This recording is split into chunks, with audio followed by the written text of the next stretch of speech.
Mana bugun yuragim vashla ketmoqda mani gulim.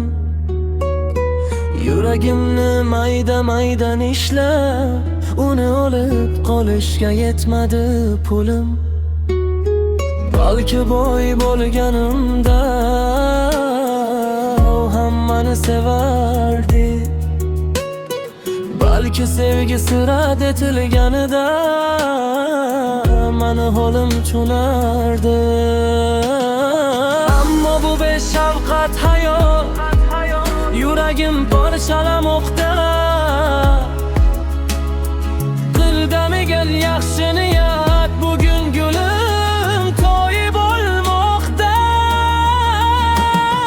To'ying ko'rish oson emas, bunga dosh bermaydi ko'ngil.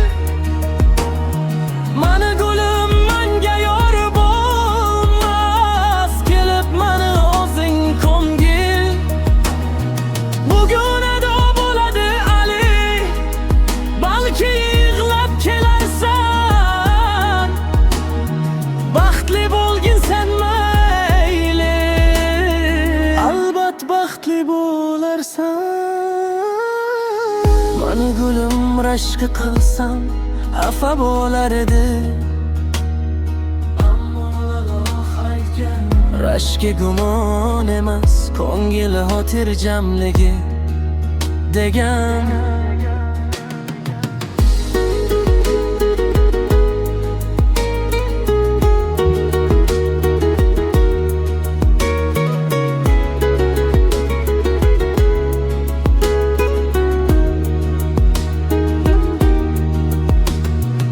Ammo bu beshafqat hayot yuragim parchalamoqda.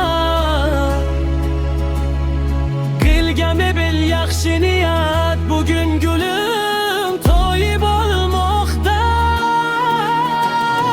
To'ying ko'rish oson emas, bunga dosh bermaydi ko'ngil. Mani gulim menga yor bo'lmas, kelib mani o'zing ko'ngil. Bugun ado bo'ladi Ali, balki yig'lab kelarsan. Baxtli bo'lgin sen mayli, albat baxtli bo'larsan.